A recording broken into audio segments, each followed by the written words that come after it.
میرے آقا صلی اللہ علیہ وسلم کے پیارے دیوانوں، تو شب قدر اس لیے ہے تاکہ ہم اللہ کے بندوں کی خدمت کریں، ساتھ ہی ساتھ عبادت بھی کریں۔ اور آپ نے سنا کہ شب قدر میں اگر کوئی اتنی بھی عبادت کر لے کہ جتنی دیر بکری کا دودھ دویا جاتا ہے تو اللہ اس کی بھی مغفرت فرماتا ہے۔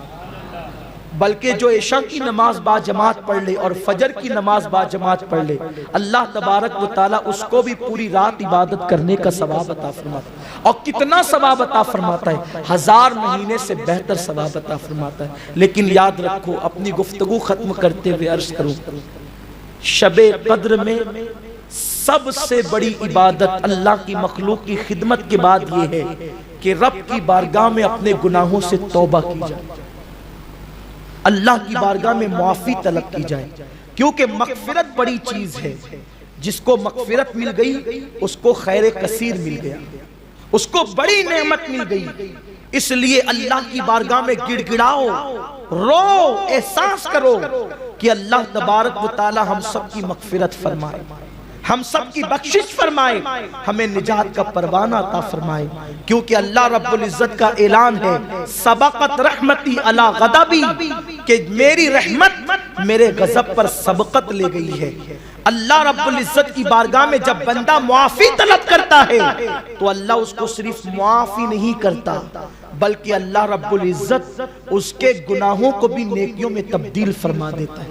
اما جان عائشہ صدیقہ نے پوچھا تھا، یا رسول اللہ اگر مجھے شب قدر مل جائے تو میں کون سی عبادت کروں، کیا کروں؟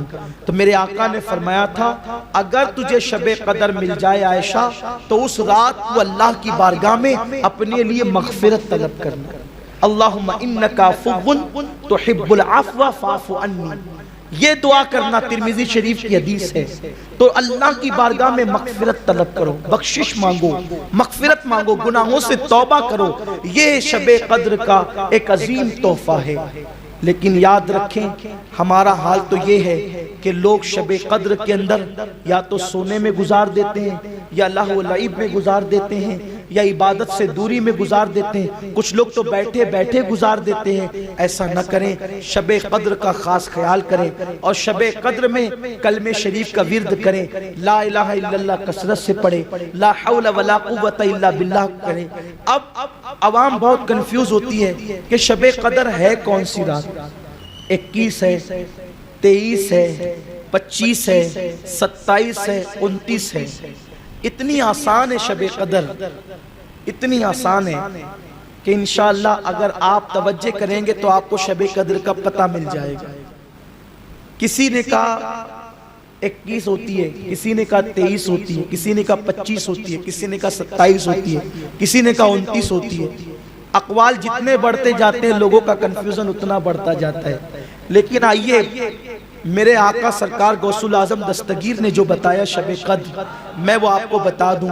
سرکار غوث پاک فرماتے ہیں، جس دن تو دل کی گہرائی سے اللہ کی عبادت کر، جس دن تو دل کی گہرائیوں سے، جس شب تو دل کی تہ سے اخلاص کے ساتھ اللہ کی عبادت کر، بس وہی رات تیرے لیے شب قدر ہے۔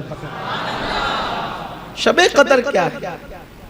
جس رات تو نے دل سے اللہ کو پکار لیا وہی تیرے لیے شب قدر ہے۔ باقی عوام کو اور معاملات میں الجھنے کی ضرورت نہیں۔ لوگ اتنا الجھا رہے کہ یہ ہے، یہ ہے، یہ ہے، سارے اقوال اپنی جگہ ہے۔ ارے شب قدر میں بھی دل غافل ہے تو کیا شب قدر ملی؟ سرکار غوث پاک فرماتے ہیں، جس دن تیرا دل حاضر ہے اور خلوص دل سے تو اللہ کو پکار رہا ہے، تجھے شب قدر مل گئی۔ اس لیے کہ جس دن تو اللہ کو پکارتا ہے دل کی گہرائیوں سے، پھر اللہ تجھے 3 مرتبہ، ایک مرتبہ تو پکارتا ہے، 3 مرتبہ اللہ تیری پکار پہ لبیک کہتا ہے۔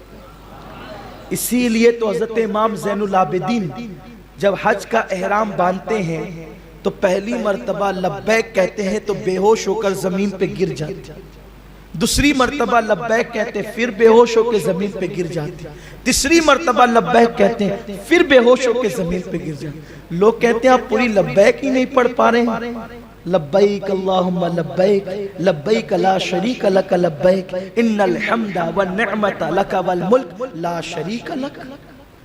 یہ پوری لبیک ہے لیکن وہ پڑھ نہیں پا رہے. لبیک کہتے زمین پہ گر کے بے ہوش ہو جاتے. کون؟ سید العابدین، زین العابدین، کریم ابن کریم، سید ابن سید، سخی ابن سخی، ولی ابن ولی، علی ابن علی. ان کا نام بھی علی، ان کے دادا کا نام بھی علی. اس قدر عبادت گزار ہیں کہ روزانہ 1000 رکعت نفل نماز پڑھتے ہیں امام زین العابدین. اسی لیے ان کو سید سجاد کہا ہے، یعنی سجدہ کرنے والوں کا سردار.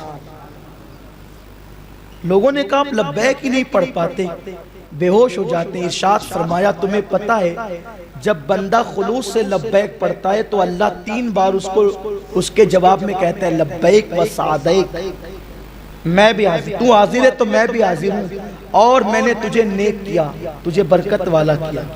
اور جب بندہ زبان سے لبیک کہتا ہے اور دل سے نہیں کہتا ہے تو جواب آتا ہے لا لبیک لا سعدیک، کہ میں تیرے لیے نہیں ہوں اور میں نے تجھے بدبخت کر دیا.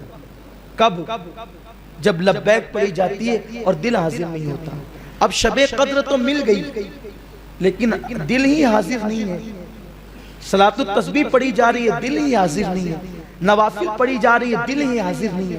تسبیح پڑھی جا رہی ہے، دل ہی حاضر نہیں ہے. تو بتائیں پھر شب قدر کی برکتیں کیسے ملے گی؟ شب قدر کی برکتیں تو ان لوگوں کو نصیب ہوگی جن لوگوں کے قلوب حاضر ہے، دل حاضر ہے، جو اخلاص کے ساتھ اللہ کی عبادت کریں، جو رو رہے گڑ گڑا رہے ہیں. اللہ اکبر. میرے آقا صلی اللہ علیہ وسلم فرماتے ہیں اللہ کو تمہارا رونا بہت پسند ہے. جب اللہ کی بارگاہ میں حاضر ہویا کرو تو گڑ گڑایا کرو، رویا کرو. آقا کریم صلی اللہ علیہ وسلم فرماتے ہیں مکی کے سر کے برابر بھی اگر کسی کی آنکھ سے آنسو نکل جائے تو اللہ اس کی بھی مغفرت فرما دیتا.